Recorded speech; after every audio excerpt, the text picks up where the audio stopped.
"He's just a servant," my son-in-law said contemptuously to the wedding guests, pointing at me in my modest suit as if I were a nobody. The guests nodded, but suddenly someone exclaimed, "I saw him in Forbes." Everyone's mouths dropped open in surprise, and my son-in-law dropped his wineglass. Before we continue, please subscribe to the channel and let us know where you're listening in the comments. Nancy burst through my office door without knocking, her face glowing with pure euphoria. I was deep in a heated call with Tokyo investors about our $500 million acquisition, but the sight of my daughter's breathless excitement made me instantly end the conversation. "Gentlemen, we'll continue this tomorrow." I clicked off the conference system. "Dad, I'm engaged!" Nancy practically shouted, thrusting her left hand toward me.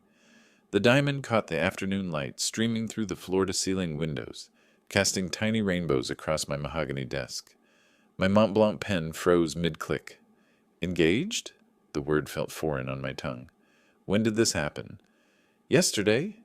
Rick proposed in Bryant Park during lunch. It was perfect, Dad. He had a whole speech prepared about our future together." She collapsed into the client chair across from my desk, her designer jeans and silk blouse, a stark contrast to the corporate atmosphere. I studied her face carefully. Nancy had mentioned Rick sporadically over the past 6 months, but I knew almost nothing about him beyond his first name and occupation. "Tell me about him again. Rick?" "Rick Morrison. He works in investment banking at Steinberg and Associates." Nancy's nervous laugh made me lean forward. "He's amazing, Dad. Ambitious, charming, everything I've ever wanted." "And his family?" Something flickered across her expression. "They're lovely people. Actually, that's why I'm here." She twisted the engagement ring around her finger. "They've invited us for dinner tonight at 6. Rick wants to meet you properly." I moved to the window, watching Manhattan buzz 47 floors below. "What aren't you telling me, sweetheart?" Nancy avoided my gaze. "It's just... Could you maybe not mention the company? Or the Forbes articles? Rick's parents are very down to earth, and I don't want them to feel intimidated." There it was. The request I'd been expecting since Nancy turned 18 and started dating. Hide the wealth, pretend to be ordinary, let them judge us on false pretenses. You want me to lie about who I am? Not lie, exactly. Just downplay things. Drive the Toyota instead of the Bentley. Wear something casual. Her voice carried a pleading tone I hadn't heard since she was 12 and wanted a puppy. I returned to my desk, opening the bottom drawer where I kept signed checks for emergencies. "Nancy, if this man truly loves you, shouldn't he accept all aspects of your life?" "He does love me. But first impressions matter, and Rick's family values hard work and honesty. They might think I'm some spoiled rich girl if they knew." The irony wasn't lost on me. She wanted them to see her honesty while building the introduction on deception. I wrote a check for $50,000 and handed it to her. "What's this for?" "Wedding expenses. Consider it an engagement gift." I studied her reaction carefully. "Where exactly are we having dinner?" Nancy's face lit up as she folded the check. 123 Kent Avenue in Brooklyn. It's Rick's family home, his parents Tom and Mary Morrison, 6 o'clock sharp. She stood and kissed my forehead. "Thank you for understanding, Dad. This means everything to me." After she left, I stared at the address written on my notepad. The wheels in my mind began turning, remembering Elizabeth's wisdom about character revealing itself when people think nobody important is watching. Perhaps it was time for a different kind of test. I loosened my tie and unbuttoned my jacket, the weight of Nancy's request settling over me like a familiar burden. The Tokyo call equipment still blinked on my desk, a reminder of the empire I'd built from nothing. Turning to the floor-to-ceiling windows, I caught my reflection against the Manhattan skyline. The same face that had graced Forbes covers, but underneath lay memories of a 28-year-old with $500 and a revolutionary AI algorithm. Elizabeth's photo smiled at me from its silver Tiffany frame. "What would you do, my love?" I whispered to the empty office.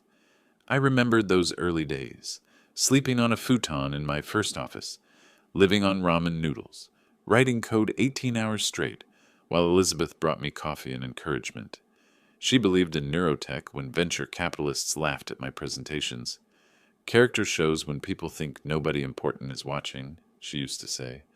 Money doesn't change who someone is, George. It just reveals it. The drive to my penthouse gave me time to think. Park Avenue's familiar elegance couldn't calm the storm brewing in my chest. Nancy deserved happiness, but she also deserved protection from those who might see her as a prize rather than a person. Inside my 3,000 square foot sanctuary overlooking Central Park, I found myself gravitating toward Elizabeth's jewelry box on the bedroom dresser. Her engagement ring still lay in its velvet slot, a modest solitaire I'd saved 3 months to afford. She'd loved it more than any diamond I could buy her later.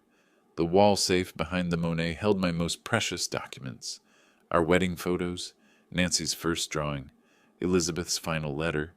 But today I needed something else entirely. In my walk-in closet, behind rows of handmade suits, hung a garment I'd forgotten existed.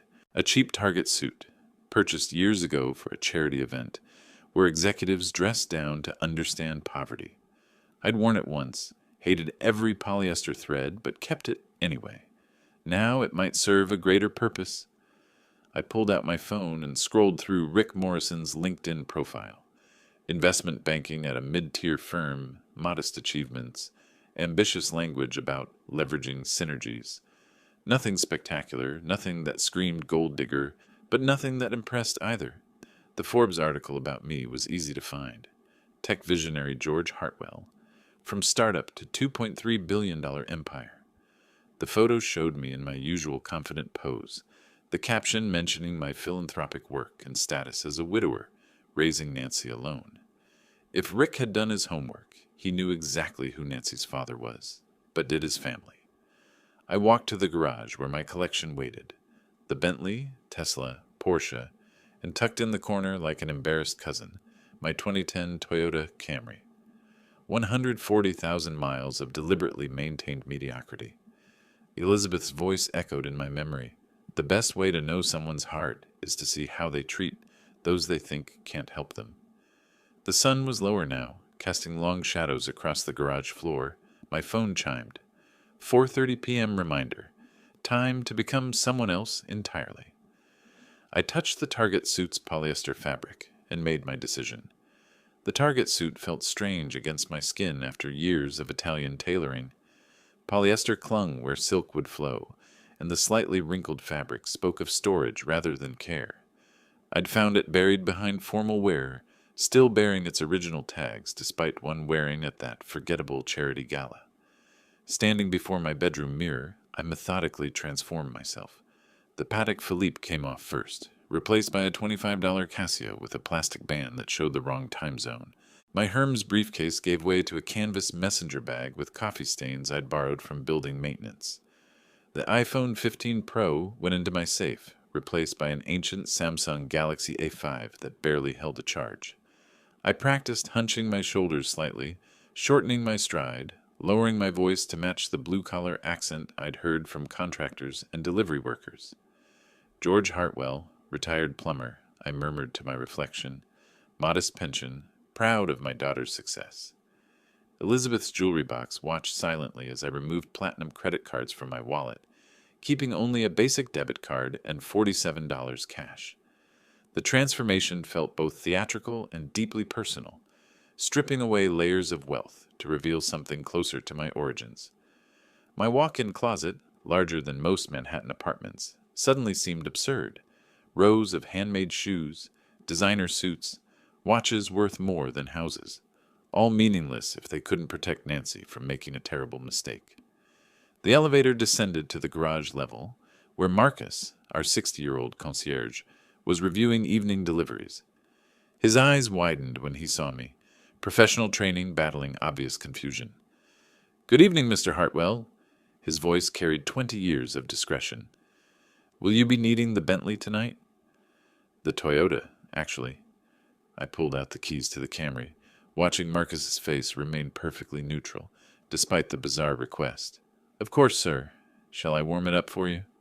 "That's not necessary, Marcus. Just, if anyone asks, you didn't see me leave in anything unusual tonight." Marcus nodded solemnly. "I rarely see anything unusual, Mr. Hartwell. Have a pleasant evening." The Camry's interior smelled of vanilla air freshener and worn leather, Compared to my other vehicles, it felt like stepping into a different life entirely. The AM/FM radio crackled to life, playing classic rock instead of the satellite systems I was accustomed to. I adjusted the rear view mirror and caught my reflection again. The expensive haircut still showed, but everything else screamed ordinary middle-class American, the kind of man Rick Morrison's family would either welcome warmly or dismiss entirely. GPS navigation spoke in its mechanical voice. Proceed to 123 Kent Avenue, Brooklyn. Estimated travel time, 15 minutes. 15 minutes to cross not just boroughs, but entire social worlds. I gripped the Camry's worn steering wheel and pulled out of the garage, leaving my real life behind in the shadows of Park Avenue. The Holland Tunnel stretched ahead, carrying me toward what might be the most important performance of my life. Not for business success or personal gain, but for the only thing that truly mattered, Nancy's future happiness. My daughter trusted Rick Morrison enough to marry him. Tonight, I would discover if that trust was justified. The radio played on as Manhattan's skyline disappeared in my rearview mirror, and George the billionaire became George the plumber, driving toward a truth that might shatter everything. The Toyota's engine ticked softly as I squeezed into a parking space between a Tesla Model S and a BMW X5. 123 Kent Avenue looked exactly like I'd expected, a renovated Williamsburg townhouse trying hard to project success. The fresh paint on the front steps showed recent DIY work, slightly uneven but determined. I checked the crumpled paper one final time. 6 p.m. sharp. My cheap Casio read exactly that. The doorbell rang with an expensive chime, though I noticed it was mounted slightly crooked. Footsteps approached from inside, and the door swung open to reveal a man who could only be Rick Morrison. "You must be Nancy's father." His smile was practiced, professional. "Rick Morrison, pleasure to meet you." His handshake was firm but brief. I caught him discreetly wiping his palm on his pants afterward.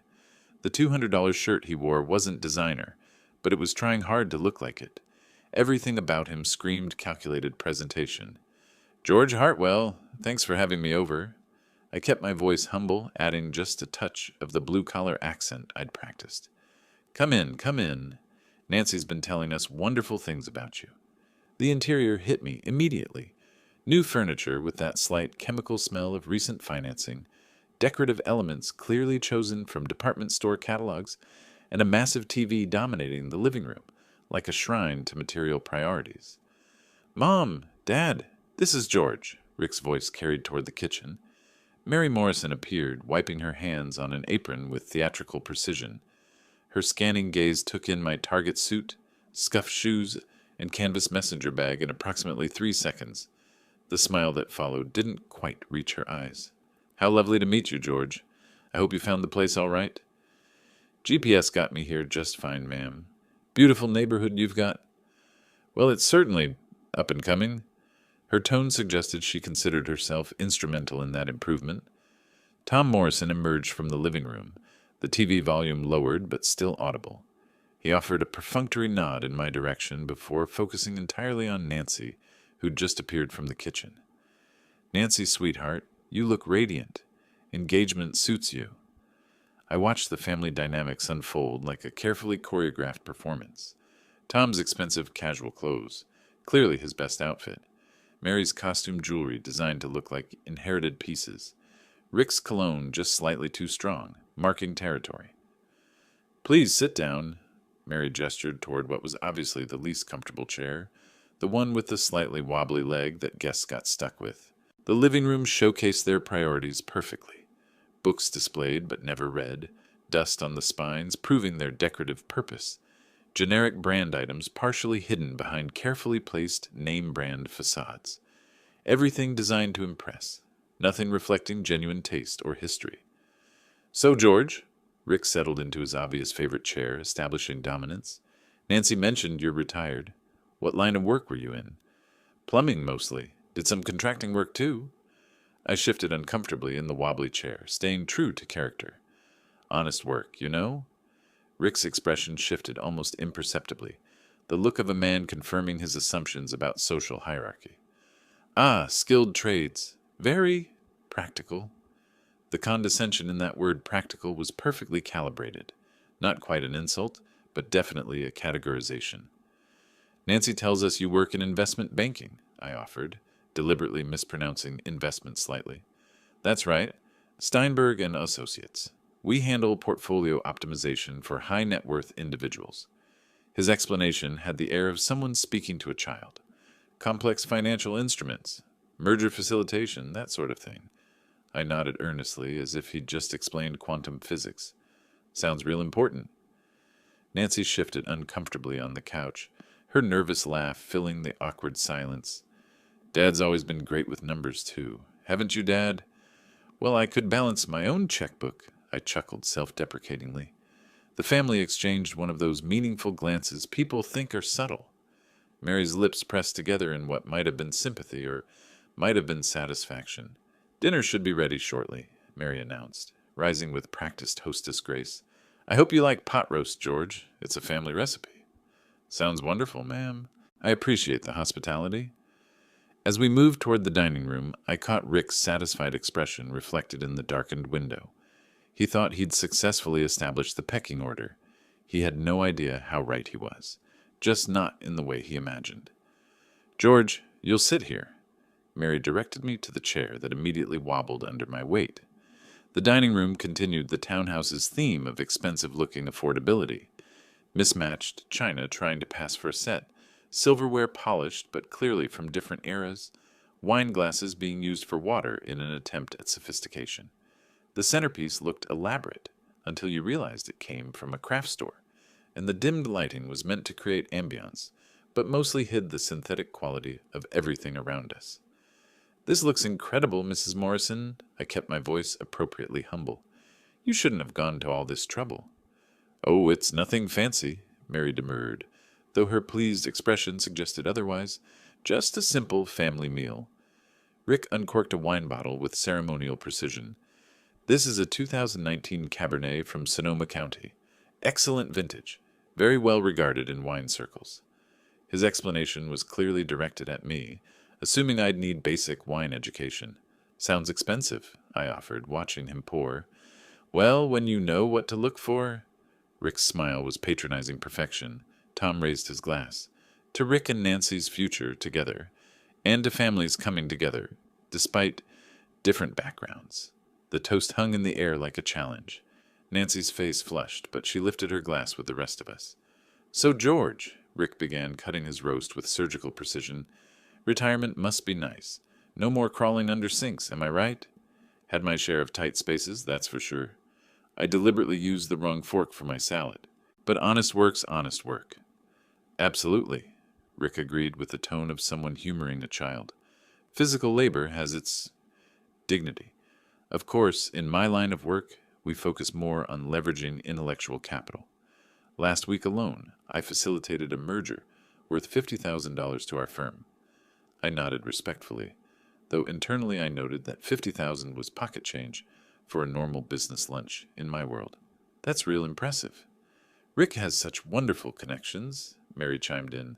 He dines at Le Bernardin regularly with clients. The irony wasn't lost on me. They were name-dropping a restaurant where I could buy a table for the year without checking my balance. Nancy tells us you're quite the accomplished young woman, Tom addressed my daughter while effectively ignoring my presence. Graphic design, very creative field. Thank you, Mr. Morrison. I love what I do. Of course, once you're married, priorities change, Mary added with meaningful emphasis. Rick will provide well. You might not need to work at all. Nancy's fork paused halfway to her mouth. I enjoy my career. Well, naturally, dear, but there are different kinds of fulfillment. Mary's tone was maternal, but firm. Rick understands what it takes to maintain a proper lifestyle. Rick nodded sagely. Financial planning is crucial. Generational wealth doesn't build itself. He glanced at me. I imagine that's not something your family has much experience with, George. Can't say it is, I agreed mildly, suppressing the urge to mention my portfolio could buy his entire neighborhood. That's why Nancy's so fortunate, Rick continued. She'll never have to worry about limitations again. The word limitations hit Nancy like a physical blow. Her face went through a series of expressions. Confusion, hurt, then something approaching recognition. More roast, George? Mary offered, clearly uncomfortable with the tension she'd helped create. This is delicious, ma'am. You're a wonderful cook. My genuine appreciation seemed to surprise her. Well, I do try to keep things nice. She glanced around her dining room with visible pride. We believe presentation matters. Rick's shown me photos of the places he takes clients, Tom added. Very upscale establishments. The kind of places where they know quality. Rick preened under his father's praise. Image is everything in my business. Clients need to see success to feel confident in your abilities. Makes sense, I nodded. Trust is important. Exactly. Though I suppose in your line of work, George, the clientele wasn't quite as discerning. Nancy's knuckles had gone white around her fork. Rick, I'm just saying, different worlds require different skill sets. His smile was all teeth. Nancy's moving up in the world now. The phrase moving up seemed to echo in the sudden silence. Even Tom looked uncomfortable with his son's directness. Coffee in the living room? Mary suggested quickly, rising to clear plates. Sounds perfect, Rick agreed, standing and straightening his shirt. Dad, didn't you want to show George your Cadillac photos? Oh, yes, Tom brightened immediately. Wait until you see this beauty, George. 15 years old, but pristine condition. Real luxury automobile. As we moved toward the living room, I caught Nancy's expression, a mixture of embarrassment and dawning realization that was painful to witness. The evening was reaching its natural conclusion, but the real test was just beginning. Tom's photo album lay open on the coffee table like a sacred text. This is my pride and joy, he announced, pointing to pictures of a 15-year-old Cadillac. Leather seats, premium sound system, all the luxury features. He detailed each photograph with the enthusiasm of someone showing off a rare artifact, completely unaware that his luxury features were now standard in economy cars. Very nice vehicle, I offered diplomatically. Cost me $35,000 when it was new, Tom continued proudly. Of course, that was real money back then. Rick settled into his designated chair with obvious satisfaction. George, I want you to know I take my responsibilities seriously. Nancy will never want for anything. His tone carried the weight of a royal decree. I understand her background might make this transition challenging, but I'm committed to elevating her lifestyle appropriately. Nancy's sharp intake of breath was audible across the room. I'll make sure she has access to the right social circles, proper cultural experiences, Rick continued, oblivious to his fiancé's growing distress. Someone from her background couldn't be expected to navigate these waters alone. That was the moment Nancy's face truly changed. The love-struck optimism I'd seen all evening finally cracked, revealing something raw underneath. We should go, she said quietly, standing abruptly. Oh, leaving so soon? Mary's disappointment seemed genuine. I was hoping we'd have more time to get acquainted. I stood slowly, the wobbly chair creaking audibly. Thank you for dinner, Mrs. Morrison. Everything was delicious. The family's perfunctory goodbyes felt rehearsed, ritual politeness masking their obvious relief. Rick didn't even walk us to the door, the ultimate disrespect in any social circle I'd ever known. Nancy retrieved her light sweater from the coat closet without speaking. My cheap jacket hung alone on the expensive coat rack, like a surrendered flag. Outside, the cool evening air carried sounds of normal Brooklyn life. Couples walking dogs, restaurant patios filled with laughter, the distant hum of traffic from nearby streets. Our Toyota looked even more shabby among the neighborhood's carefully curated vehicles. Nancy, I began gently. Don't. Her voice was tight with controlled emotion. Just don't start. Did you hear the way he talked about you? About us? She whirled around, tears starting. He loves me, Dad. They're protective of their family. Protective? I kept my voice calm despite the rage building inside. Sweetheart, that man just spent 2 hours explaining how inadequate your father is and how fortunate you are to escape your background. You don't understand, the words exploded out of her. This is exactly what I was afraid of. You judging them judging us. Nobody giving anyone a real chance. I gave them a chance. I sat there for 2 hours while they insulted everything about who we are. Who we are? Nancy's laugh was bitter. Dad, you drove here in a 20-year-old car wearing a Target suit. That's not who we are. The irony hit like a physical blow. No, it's not. But Rick doesn't know that, and look how he treated me anyway. He was nervous. Meeting parents is stressful. Nancy, listen to yourself. You're making excuses for someone who just told an entire dinner table that you're moving up in the world by marrying him. Maybe I am, her voice cracked. Maybe this is my chance to build something better. Better than what? Better than me? The question hung between us like a sword. Nancy's face crumpled, but her voice remained defiant. Better than hiding who I am because you think money corrupts everyone. Better than pretending to be something I'm not because you can't trust me to make my own decisions. This isn't about trust, sweetheart. This is about character. His character. No, Dad. This is about control. Tears were flowing freely now. You can't stand that I chose someone you didn't pick. You can't stand that I might love someone who doesn't worship at the altar of your approval. Nancy, I'm 28 years old. I'm not your little girl anymore, and Rick is not some gold digger you need to test and approve. If you marry him, you'll spend the rest of your life apologizing for who you used to be. And if I don't, I'll spend the rest of my life wondering if I gave up my happiness to make you feel better about being alone. The words hit like a physical assault. Nancy's hand flew to her mouth, but it was too late. I'm sorry, she whispered. I didn't mean that. But she had meant it, and we both knew it. If you can't support my decision, then maybe you shouldn't come to the wedding. She ran toward the house, her footsteps echoing off the concrete steps. The front door closed with finality, leaving me alone under the streetlight beside my disguised car. Inside the Toyota, I sat in silence, processing what had just happened. The worn seats, the basic radio, the work receipts scattered on the dashboard, all props in a performance that had revealed more truth than I'd bargained for. My phone showed 9:15 p.m. The test was over, but the real consequences were just beginning. The Toyota's engine turned over with its familiar, rough idle, a stark contrast to the purr of my Bentley waiting in the Park Avenue garage. I adjusted the rearview mirror and caught sight of my own reflection, still playing the part of George the plumber, still wearing the costume that had revealed more truth than I'd bargained for. Pulling away from the curb, I took one last look through the passenger window at the Morrison house. Light spilled from their windows, probably discussing the evening's events, analyzing the poor father who dared enter their refined world. The drive through Williamsburg's gentrified streets felt like traveling between universes, past the artisanal coffee shops and overpriced restaurants that Rick probably considered impressive, toward the Brooklyn Bridge where Manhattan's skyline waited like a reminder of who I really was. Traffic crawled toward the bridge entrance. Stop and go, stop and go. The evening rush hour trapped me between worlds, literally and figuratively.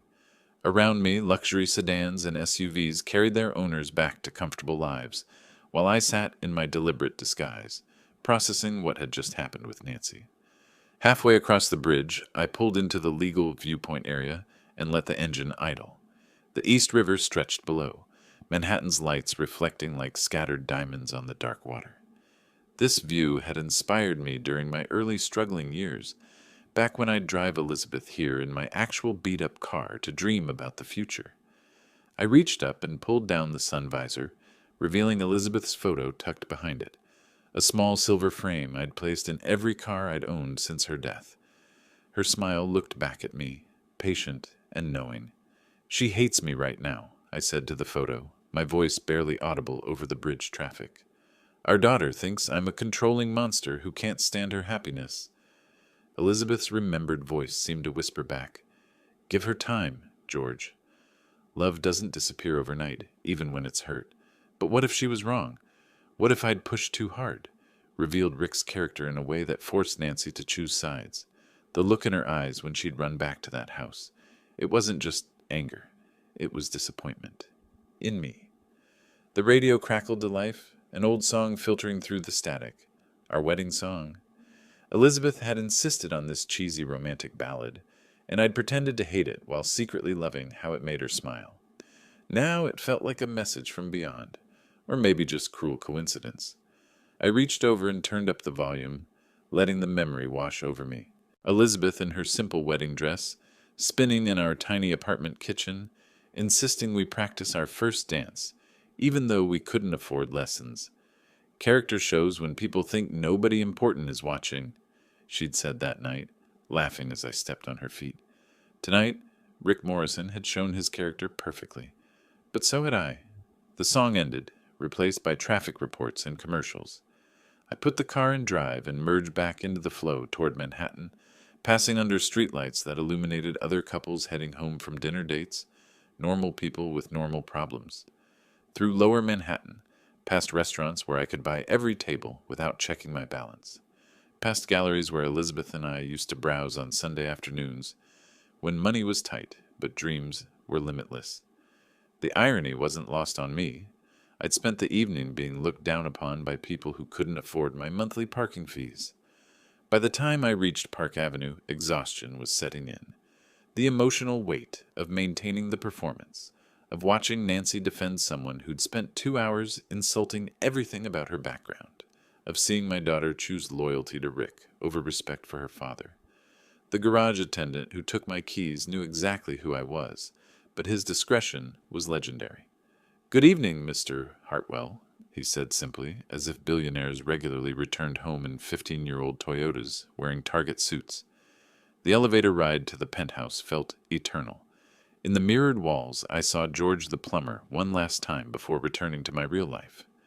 The costume had served its purpose, but the damage to my relationship with Nancy felt irreversible. My key turned in the lock, and I stepped back into my actual world, still wearing the clothes of a lie that had revealed an unbearable truth. The polyester suit felt suffocating against my skin as I finally stripped it off in my penthouse bedroom. Each piece of the costume, the cheap watch, the messenger bag, the scuffed shoes, seemed to carry the weight of the evening's revelations with it. The next 3 weeks passed in a blur of professional obligations and personal torment. Board meetings continued. Acquisition deals progressed. The neurotech empire hummed along, but my heart wasn't in any of it. Mark, my assistant, noticed immediately. "Sir, the Henderson merger documents need your review," he'd say, then wait patiently while I stared out the window at Central Park, seeing Nancy's angry face instead of spring foliage. Starting May 18th, I called her every day, 3 times a day actually, morning, lunch, evening. Her phone went straight to voicemail each time, the telltale sign of a blocked number. My messages grew increasingly desperate. "Nancy, sweetheart, please call me back. We need to talk about what happened." Then, "I know you're angry, but I love you." That hasn't changed. Finally, "I just want you to be happy. That's all I've ever wanted." The flower delivery attempt on May 20th was equally futile. 3 dozen white roses, her favorite since childhood, returned to the shop with a terse "delivery refused" notation.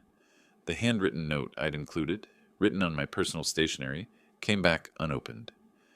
Desperate for any connection to my daughter's life, I found myself checking her Instagram account.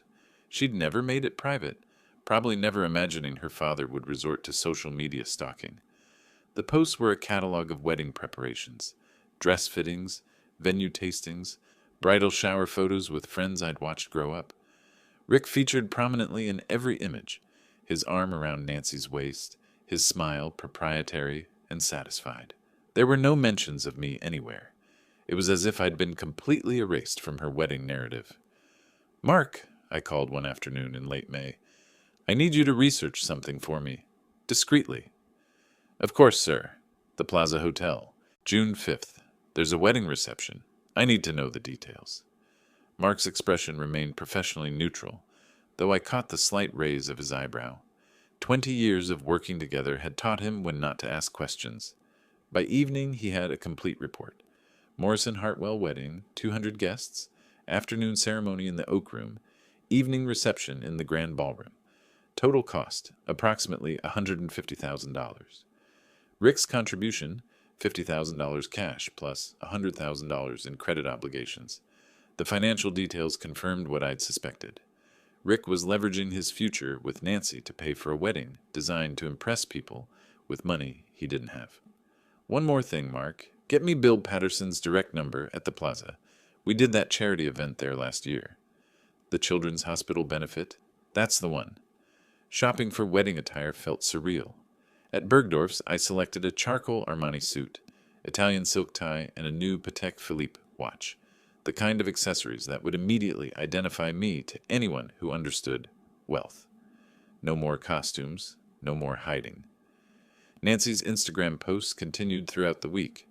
Bachelorette party at an upscale restaurant, final dress fitting, manicures with her bridal party. Each image was another dagger, showing a daughter who'd found a way to be happy without her father.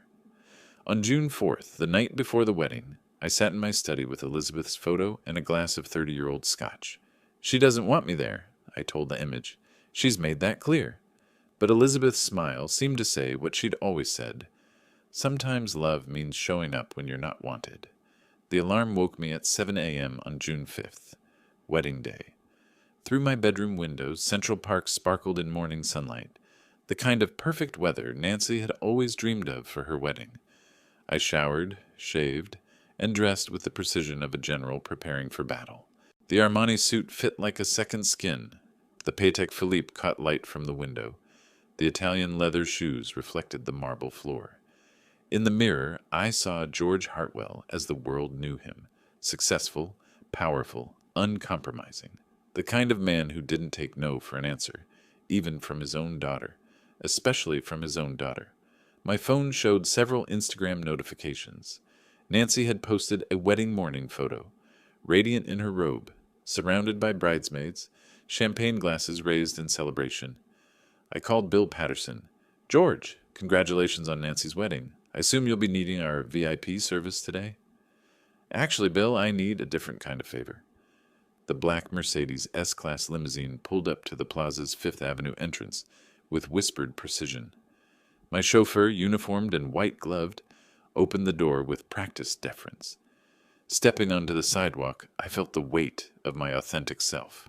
$5,000 Armani suit, Patek Philippe gleaming at my wrist, Italian leather shoes reflecting the plaza's legendary marble. The transformation was complete. No more plumber costume, no more Target polyester. This was George Hartwell as the world knew him. Billionaire, tech mogul, the man whose photo graced Forbes covers.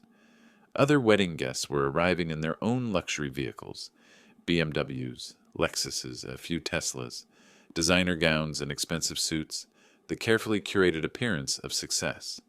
But none of them carried themselves with the quiet confidence that came from actual wealth rather than its imitation. Through the plaza's glass doors, I could see the legendary palm court, its palm fronds and crystal chandeliers creating the backdrop for afternoon tea that cost more per person than some people earned in a week. String quartet music drifted from the lobby, and professional photographers captured every arrival for Nancy's wedding album. The security checkpoint appeared around the corner, staffed by a polite but professional guard with an iPad guest list. "Good afternoon, sir. Name, please?" "George Hartwell." His finger scrolled down the screen, paused, scrolled again. "I'm sorry, sir, but I don't see that name on our registry." "There must be some mistake. I'm the bride's father." The guard's expression softened with genuine sympathy, but his training was evident. "I understand this is difficult, sir, but my instructions are very clear. Only guests on the approved list may enter." Around us, other guests moved freely past the checkpoint, their names quickly located and checked off. A few turned to stare at the well-dressed man being denied entry, whispers rippling through the crowd. "Perhaps if you called the wedding planner?" I suggested, maintaining my dignity. "I'm afraid that's not possible, sir. The ceremony has already begun." The humiliation of being turned away publicly stung more than I'd expected. Here I was, in my own element, at a hotel where I'd donated hundreds of thousands of dollars, being refused entry to my daughter's wedding. I stepped aside and pulled out my phone, speed dialing Bill Patterson's direct number. "Bill, it's George. I'm in your lobby, and there seems to be a misunderstanding about my access to the Morrison-Hartwell wedding." "Give me 30 seconds." True to his word, Bill appeared almost immediately, crossing the lobby with the measured urgency of a seasoned hotel executive. Mid-50s, impeccably dressed, radiating the kind of professional competence that made the plaza legendary. "Mr. Hartwell, my sincere apologies. Please, follow me." He led me away from the main guest flow, through a discreet service corridor, marked Hotel Personnel Only. The transition from public luxury to working efficiency was seamless, marble floors giving way to practical carpeting, crystal chandeliers replaced by functional lighting. "I understand this is a delicate family situation," Bill murmured as we walked. We'll get you inside without any further complications. The service route took us through the plaza's working heart, past the commercial kitchen where white uniformed staff prepared dinner service for 200 guests. I caught glimpses of the wedding cake, a four-tiered masterpiece that probably cost more than most people's cars. The kitchen staff moved with practiced efficiency, some glancing curiously at the obviously wealthy man being escorted through their domain. Bill's presence legitimized my passage, and several nodded respectfully as we passed. The ceremony should be concluding momentarily, Bill explained quietly. I'll position you near the service entrance to the grand ballroom. You'll have a clear view, but you can exit quickly if needed. We reached a discreet door marked Ballroom Service. Bill's hand paused on the handle. Mr. Hartwell, are you certain about this approach? I could arrange a more conventional meeting with your daughter after the ceremony. I've tried conventional, Bill. This is my last chance to see if I was right about her choice. He nodded with understanding and opened the door. The grand ballroom took my breath away. Crystal chandeliers cast warm light over 200 guests in elegant attire. Elaborate floral arrangements worth more than most people's annual salaries, and a live orchestra providing classical accompaniment to Nancy's wedding ceremony. And there she was, Nancy, radiant in her wedding dress, standing beside Rick at an altar decorated with white roses and baby's breath. Even from my position at the ballroom's periphery, I could see her happiness, the joy that made her practically glow. The officiant was speaking. You may now kiss the bride. Rick lifted Nancy's veil and kissed her with theatrical passion, clearly performing for their audience. Applause erupted throughout the ballroom as my daughter officially became Mrs. Nancy Morrison. I remained at the edge of the crowd, partially concealed by the service corridor entrance, watching the recessional begin. Guests started to turn and mingle. Champagne appeared on silver trays and congratulations flowed freely. Rick, basking in the attention, began scanning the crowd with obvious satisfaction. His moment of triumph, his successful social climbing validated by a ballroom full of witnesses. That's when his eyes found mine. Recognition hit him like a physical blow. The confident smile faltered, replaced by confusion, then dawning comprehension. The poor plumber he'd humiliated 3 weeks ago stood before him in a $5,000 suit, clearly belonging in this world of wealth and privilege. Our eyes locked across the ballroom, and I saw the exact moment Rick Morrison realized he'd made a terrible mistake. Rick's confident stride across the ballroom floor cut through the cocktail hour chatter like a blade. His tuxedo was perfectly pressed, his smile predatory, and his eyes locked on mine with growing fury. Around us, wedding guests sipped champagne and admired the plaza's crystal chandeliers, oblivious to the drama about to unfold. "What the hell are you doing here?" Rick's voice carried enough venom to stop conversations within a 10-foot radius. I remained perfectly still, hands clasped behind my back, watching him approach. The Armani suit felt like armor. The Patek Philippe caught light from above, and for the first time in weeks, I was completely myself. I believe this is my daughter's wedding. My voice was calm, measured, carrying the authority of someone accustomed to being heard. Your daughter explicitly told you not to come. Security! Rick spun around, looking for assistance. This man is trespassing. A small crowd began forming around us. Wedding guests, drinks in hand, turned their attention from small talk to the unfolding spectacle. I recognized the type, New York's wealthy elite, people who fed on drama and social positioning. "Gentlemen, please," a woman in pearls murmured, though her eyes gleamed with anticipation. Rick's voice rose another octave. "This is Nancy's father, the plumber I told you about. He's been banned from this wedding, and he's making a scene." The crowd pressed closer, smartphones emerging from designer clutches and tuxedo pockets. In the age of social media, every public confrontation was potential entertainment. "Just the help, really," Rick continued, his confidence building with the audience. "Some people don't understand boundaries." That's when Michael Steinberg dropped his champagne glass. The crystal shattered against the marble floor with a sound that cut through the ballroom noise. Michael, a prominent tech investor in his 50s, stood frozen with his hand still extended, staring at me with recognition dawning across his face. "Oh my God," he whispered, Then louder, George Harrison? From Neurotech? Rick turned toward the voice, confusion replacing aggression. What? Michael pulled out his phone with trembling fingers, scrolling rapidly. Forbes magazine, Tech Visionary of the Year. George Harrison, founder and CEO of Neurotech AI. Net worth $2.3 billion. The crowd's murmur grew louder. More phones appeared, screens glowing as guests began their own searches. That's impossible, Rick stammered, his face draining of color. He's a plumber. He drives a beat-up Toyota. He lives in Brooklyn, I finished quietly, in a penthouse that overlooks the bridge I crossed to visit your family's home 3 weeks ago. The broken champagne glass crunched under Michael's shoe as he stepped closer, his phone screen displaying my Forbes cover photo. The artificial intelligence pioneer, the man who revolutionized predictive analytics. Holy shit, you're actually here. Rick's mouth opened and closed soundlessly. Around us, the search results were spreading like wildfire. Guests showed each other screens, whispered confirmations, recorded videos. The elegant wedding reception was transforming into something else entirely.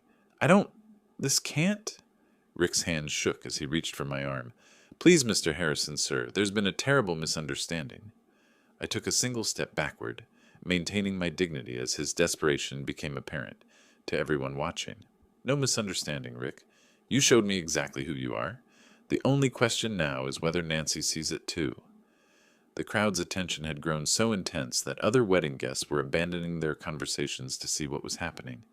Even the string quartet had softened their playing, sensing the shift in the room's energy. Rick dropped to his knees on the marble floor, glass shards from Michael's champagne flute, surrounding him like fallen stars. Please, he begged, his voice cracking. I didn't know. If I had known who you were, if you had known I was wealthy, you would have treated me with respect. My voice carried across the ballroom, clear and final. That tells me everything I need to know about your character. From across the room, I caught sight of Nancy turning in toward the commotion, her wedding dress flowing behind her as she moved through the crowd. Michael Steinberg's tablet glowed as he held it high, the Forbes article clear for everyone to see. My photo stared back from the screen, confident, successful, the man I actually was rather than the costume I'd worn to their dinner. Look at this, Michael called to the growing crowd.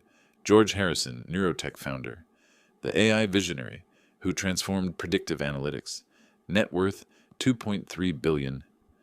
Phones emerged from every direction. Google searches multiplied across the ballroom as guests verified what Michael had discovered. The quiet murmur of investigation grew louder with each confirmation. Here's another article, a woman in diamonds announced, reading from her screen. Harrison's charitable foundation donates $50 million annually to education initiatives. And this one, added a man in an expensive tuxedo, Neurotech stock reaches all-time high under Harrison's leadership. Rick remained on his knees, surrounded by broken glass, his face cycling through denial, shock, and growing horror. The perfect wedding he'd orchestrated was collapsing around him in real time. This is impossible, he whispered, though his voice carried in the sudden hush. You wore a Target suit. You drove a beat-up car. You said you were a plumber. I never said I was poor, Rick. You assumed that because of how I looked. I adjusted my Patek Philippe, the gesture unconscious but noticed by several guests. You treated me with contempt because you thought I couldn't help your career. The crowd pressed closer, smartphones recording every word. In the digital age, humiliation could go viral instantly, and Rick's professional reputation was crumbling with each passing second. Please! Rick scrambled to his feet, reaching desperately for my hands. I'm sorry. I made a mistake. If I had known, you would have kissed my feet. I stepped back, avoiding his grasp, the same way you're doing now. Mary and Tom Morrison appeared at the edge of the crowd, their faces pale as they recognized the scope of the disaster. Their son wasn't just being embarrassed, he was being professionally and socially destroyed. We didn't know, Mary whispered to anyone who would listen. We had no idea who he was, but the damage was spreading beyond their family. Guests were sharing the videos on social media, tagging professional contacts, spreading the story across their networks. Rick's behavior wasn't just being witnessed, it was being documented and distributed. $2.3 billion, someone repeated in the crowd, and they treated him like the help. At his own daughter's wedding, another voice added with disgust. Rick tried once more to grab my arm, his desperation obvious to everyone watching. Mr. Harrison, sir, please. I love Nancy. I would never hurt her. This was all a misunderstanding. No, Rick. My voice was quiet, but carried perfectly in the hushed ballroom. This was a character test, and you failed. The social dynamics of the room had completely shifted. Guests who moments before had been enjoying champagne and conversation were now witnessing a masterclass in social justice. The man who had judged others by their appearance was being judged by his actions. "Someone's coming," a guest near the back announced. Through the crowd, I could see Nancy approaching, her wedding dress trailing behind her as she moved with purpose through the parting guests. Her face showed confusion at first, then growing recognition as she saw me standing in the center of the commotion. "Dad!" Her voice cut through the ballroom noise like a knife through silk. The crowd fell completely silent. Even the string quartet stopped playing, sensing that something momentous was about to happen. Nancy stood at the edge of the circle, taking in the scene. Her new husband on his knees, broken glass scattered around him, guests holding phones displaying my Forbes profile, and me standing calmly in the center of it all. "Dad, what are you doing here?" Her voice was small, confused, but not angry. I looked at my daughter, beautiful in her wedding dress, radiant despite the chaos surrounding her, and felt my heart break and heal simultaneously. "I came to see my daughter get married," I said simply, "even if she didn't want me here." Nancy's eyes filled with tears as understanding washed over her face. The elegant wedding dress, the broken champagne glass at Rick's feet, the crowd of guests holding phones displaying my Forbes profile, it all clicked into place. "You're not a plumber," she whispered. "I never was, sweetheart. I just wanted to see what kind of man you were marrying." The ballroom fell silent except for the soft rustling of Nancy's dress as she moved toward me. Each step created distance between her and Rick, who remained frozen in his humiliation. "I'm so sorry, Dad." The words came out in a rush. "I should have listened. I should have trusted your judgment." My arms opened automatically as she reached me, and suddenly I was holding my daughter again, wedding dress and all. The expensive fabric crushed between us, but neither of us cared. "I love you," I whispered into her hair. "That's all that matters." The crowd around us seemed to exhale collectively, some wiping away tears at the father-daughter reunion. Phones shifted from recording confrontation to capturing reconciliation. After a moment, I gently stepped back and looked toward the wedding band. "May I borrow your microphone?" The band leader, sensing a moment of importance, quickly handed over the wireless mic.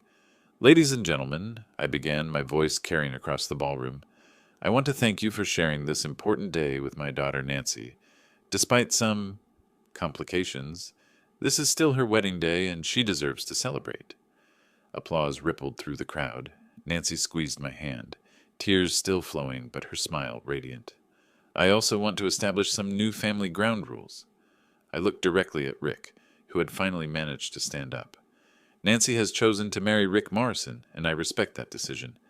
However, Mr. Morrison and I will maintain a strictly professional relationship going forward." Rick nodded frantically, understanding that he was being offered survival rather than forgiveness. "Nancy will always be welcome in my home. Her husband will be tolerated when necessary, but only because Nancy loves him." I paused, letting the message sink in. "Are we clear on these terms?" "Yes, sir," Rick managed, his voice barely audible. I handed the microphone back to the bandleader and turned to Nancy. "Now, would you honor me with a dance?" "I'd love to, Dad." As we moved to the dance floor, the crowd began to disperse, conversations resuming with new energy. The revelation had provided enough gossip material for months, but the gracious resolution satisfied their sense of justice. The orchestra struck up a waltz, and I guided Nancy through the steps we'd practiced when she was 12, and still believed her father was the smartest man in the world. "I really messed up, didn't I?" she said quietly. "You fell in love. That's not a mistake." I spun her gently, her dress creating a perfect circle around us. "But maybe next time, trust your old man's instincts about character." "There won't be a next time," she laughed through her tears. "I'm married now." "Yes, you are. And despite everything, I hope you'll be happy." From the corner of my eye, I could see Rick watching us from the sidelines, his parents beside him looking shell-shocked. The Morrison family's social climbing had backfired spectacularly, but they would survive. Rick would remain married to Nancy, but on terms he never could have imagined. "Will you really let him come to family dinners?" Nancy asked. "If you want him there, yes. But he'll sit at the children's table." Nancy's laughter filled the ballroom, pure and joyful. Around us, guests resumed their celebration, but with a new appreciation for the drama they'd witnessed. Social media posts were already spreading the story, but now they emphasized the heartwarming reconciliation rather than just the humiliation. The Plaza Hotel had seen countless weddings, but this one would be remembered. A father's love, a character test, and a public demonstration that true class had nothing to do with bank account balances. As the song ended, I kissed Nancy's forehead and smiled. "Welcome to married life, sweetheart. Just remember, if he ever treats you badly, you know where to find me. I love you, Dad. I love you too. Now go enjoy your reception. You're only going to have one wedding day." She returned to her new husband, who took her hand with obvious relief and gratitude.